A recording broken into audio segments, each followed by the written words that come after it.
ওঠো ওঠো ওঠো ওঠো ওঠো, চলো স্নান করবে, চলো ওঠো। Good morning, good morning. Morning. Kutus, Kutus, ওঠো ওঠো ওঠো।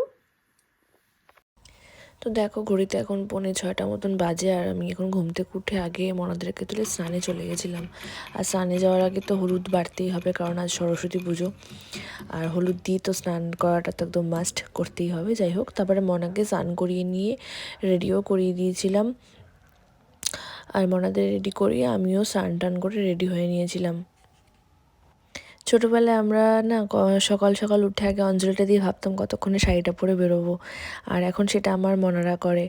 আর ভাবি যে এখন যত বড় হচ্ছি তত যেন ওই দিনগুলো খুব মনে পড়ছে।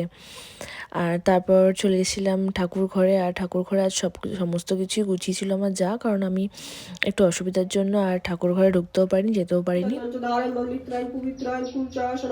ओम नमो धुरिशक्ताय कमलासन देवाय नमः। ओम नमो धुरिशक्ताय कमलासन देवाय नमः। ओम नमो धुरिशक्ताय कमलासन देवाय नमः। ओम गंगा यमुना च गोदावरी सरस्वती नर्मदा सिंधु कावेरी जलस्मै सन्निधिं कुरु, जलस्मै सन्निधिं कुरु, जलस्मै सन्निधिं कुरु। এখন এঁকে দেবে দেখবি। এঁকে দিবি না? আমি লেখাচ্ছি, হ্যাঁ এই যে লেখো, বলো।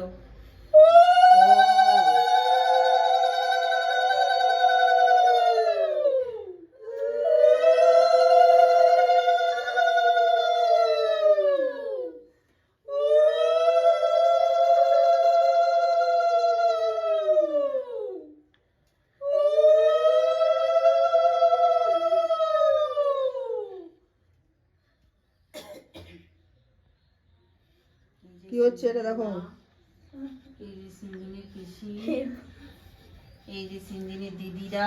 এটা কি হচ্ছে? এটা বলো অ, অ বলো, তারপরে আ, তারপরে বলো ক, তারপরে বলো খ, তারপরে বলো এক। আর আমাদের ঠাকুর মশাই নিজে একটা বাচ্চা ছেলে, তো ও নিজেই না নমস্কার নিতে লজ্জা পাচ্ছিল, আর ছোটোটা তো কিছুতেই নমস্কার করবে না, জোর জবরদস্তি নমস্কার করানো হয়েছে। তো তারপরে আমি রান্নাঘরে চলে এসেছিলাম, আর ফার্স্টে আমি আমার আমলা জুসটাকেও খেয়ে নিলাম, আর তারপরে আবার চলে এসেছিলাম ঘরে, কারণ মনারা যাবে স্কুলে, সবাইকে রেডি করিয়ে দিচ্ছিলাম, শাড়ি পরিয়ে দিচ্ছিলাম। আর দেখো ছোটোটা শাড়ি পরার জন্য আমাকে কত রকমভাবে পটাচ্ছিল, আর ওর ব্লাউজটা না এত ঢিলা যে আমি অনেক চেষ্টা করছিলাম যে কীভাবে ওটাকে সেট করা যায়। তো দেখো শাড়ি পরে ওকে কত মিষ্টি লাগছে, আর ও খুব খুশিও হয়েছে, শাড়ি পরে কিছুতেই নড়বেও না, হাঁটবেও না।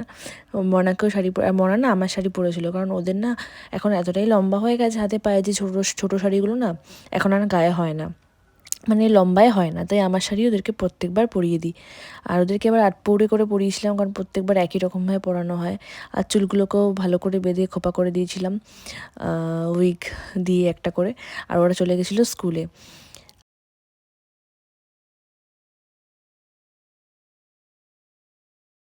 তুমি সাজুগুজু করেছো? কোথায় যাবো সাজুগুজু করেছো যে? দিদির কাছে যাবা? তোমাকে কে শাড়ি পরিয়ে দিয়েছে? তোমাকে কে শাড়ি পরিয়ে দিয়েছে? কে পরিয়ে দিয়েছে? ও বাবালে, আমি? একটা হাম্পি দাও। আজকে কি পুজো? আজকে কি পুজো? সরস্বতী পুজো। সরস্বতী পুজো। তো মনারা চলে গেছিলো স্কুলে, আর আমি রান্নাঘরে এসে রান্না বসি, আমার ক্যারোটার বিটরুটের জুসটাও বানিয়ে নিয়েছিলাম, আর বানিয়ে এনে বাইরে বসে খাচ্ছিলাম, আর বাইরের ওয়েদারটাকে দেখছিলাম, আর ছোট্টো ছোট্টো সরস্বতীগুলো বাড়ির সামনে থেকে যাচ্ছিলো, এত মিষ্টি লাগছিলো দেখতে। আর এইভাবেই আমি আমার সরস্বতী পুজোর দিনটা কাটিয়েছি। তোমরা কীভাবে কাটিয়েছো, কোথায় কোথায় গেছিলে, কীরকম সেজেছিলে, অবশ্যই কমেন্ট বক্সে জানিও কিন্তু।